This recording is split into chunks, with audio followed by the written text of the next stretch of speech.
Estamos começando o vídeo dessa quarta-feira. Indiscutivelmente o assunto é o Criciúma e a expectativa e a perspectiva para o jogo de logo mais 19 horas contra o Atlético de Goiás, abrindo a 10ª rodada do Campeonato Brasileiro.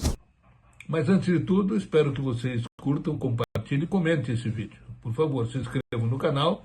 É sempre importante o crescimento do canal, porque a gente vai adquirindo mais pessoas que estão nos acompanhando e, por consequência, aumentando, portanto, o número de likes, quero os comentários também. Mas, enfim, curtam, comente e compartilhe. Ative o sininho, que assim que tiver novidade, vocês ficarão sabendo. Bom, o Criciúma tem 6 pontos na classificação, é o 18º colocado. Em caso de uma vitória hoje, ele fará 9 pontos. Com 9 pontos, o Criciúma assumiria, nesse momento, naquele momento do campeonato, daquele momento da rodada, a 13ª posição, ultrapassando o Atlético de Goiás. Quer dizer, meio que um confronto direto aí na briga, porque essas duas equipes, tudo indica, irão lutar até o final para escapar do rebaixamento. Quem sabe um pouco antes, mas de qualquer maneira, a expectativa é essa. O Criciúma abrindo a rodada, tem outro jogo, 19 horas também, Botafogo e Atlético Paranaense. Esse jogo no Rio de Janeiro não interfere muito na situação do Criciúma. Então, a perspectiva, a possibilidade, em caso de vitória, do time alcançar aí uma posição, se não de todo confortável, pelo menos ainda faltando 2 jogos para realizar, porque todo mundo vai jogar a rodada 10. O Criciúma está jogando para ele a rodada 8. Tem 2 jogos atrasados. Mas é jogo complicado, como todos eles são, né? Não estou dizendo aqui nenhuma novidade. O Atlético venceu na rodada passada de virada contra o Fluminense no Maracanã. Está certo que o Fluminense passa por um momento de extrema turbulência, é o vice-lanterna no momento, já com 9 partidas realizadas, fará o seu jogo nessa rodada. Vamos ver onde é que joga o Fluminense aqui. Ele vai jogar hoje à noite, 21h30, contra o Cruzeiro em Belo Horizonte. Uma situação nada confortável, né? O Cruzeiro está aí numa posição intermediária da tabela, é o 8º colocado, está fazendo uma campanha infinitamente melhor do que o Fluminense. Mas, de qualquer maneira, o que nos interessa é o Criciúma, buscar exatamente esse resultado lá no Antônio Ascioli para poder, quem sabe, dar uma folga aí na tabela, porque a bronca aí no final de semana é alta, né?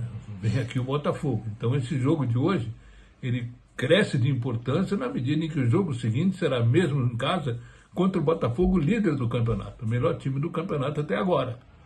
Então, tem que prestar atenção. O Cláudio Tencati vai manter o mesmo time, a exceção do goleiro Gustavo, que está suspenso, entre o Alisson, que jogou grande parte do jogo aí contra o Bahia na rodada do final de semana. Agora, tem o seguinte, né? O Criciúma jogou bem contra o Bahia, jogou bem, não há o que discutir, fez um bom primeiro tempo, poderia ter já definido uma vitória pelos chances que criou, pelos gols que perdeu.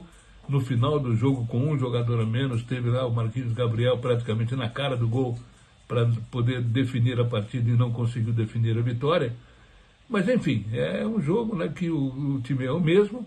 Naquele momento do jogo do Bahia, o Criciúma teve uma situação um pouco mais favorável pelo tamanho, pelo peso do gramado. Choveu uma barbaridade aqui em Criciúma naquele dia. Então, o Criciúma teve aí, contra o Bahia, que é um time mais leve, de toque de bola, mais qualidade de meio campo, o Criciúma teve até uma certa facilidade no início, naquele primeiro tempo, quando, como eu disse, poderia ter definido o resultado. Depois o Bahia equilibrou um pouco, teve a expulsão do Gustavo e tal, mas o time é o mesmo que vai jogar em Goiânia. Eu acho que é importante tu manter o time, né? Importante porque vai dando entrosamento, serão 3 volantes, né? A equipe está... O Tencati está começando a entender que a Série A não é brincadeira, tu não pode abrir o peito, né?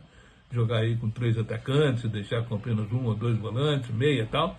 Aconteceu aqui contra o Cuiabá, vocês viram a sapatada que tomou, né?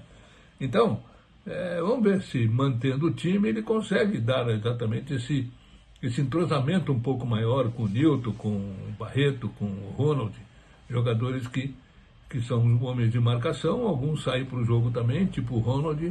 Então vamos esperar aí que o time... E o Mateuzinho, né, que tem sido o jogador mais regular do time até agora. Na frente continua o Kaique, o Arthur Kaique e o Bolassi. O Éder está suspenso e o Felipe Viseu está fora de combate. Então, esse é o jogo, né? É esperar que na sexta-feira eu possa vir aqui falando do Criciúma numa posição mais favorável da tabela e projetando de uma forma um pouco mais positiva o jogo que acontecerá no próximo sábado contra a equipe do Botafogo. Jogo em casa, eu repito, o Botafogo é líder do campeonato, é o time de melhor rendimento até agora, está apresentando o melhor futebol. Então, meus amigos, é complicado, tem que prestar muita atenção no jogo de hoje, que, na minha opinião, é muito mais decisivo que o jogo contra o Botafogo. Contra o Botafogo, o que acontecer ali, um ponto que arranca já é lucro. Mas hoje é jogo vital, é confronto praticamente direto, e o Criciúma, em caso de vitória, com 2 jogos a menos, poderá ficar numa situação um pouco mais favorável na classificação, escapando da zona do rebaixamento. Ok? Era isso que nós tínhamos para conversar hoje. Sexta-feira eu estarei de volta, espero que vocês curtam, comentem e compartilhem esse vídeo e mandem sugestões também de pauta para que a gente possa analisar aqui o futebol de uma forma geral, tanto o futebol brasileiro como também o futebol internacional, afinal de contas está rolando a espetacular Euro 2024. Um abraço a todos e fiquem com Deus.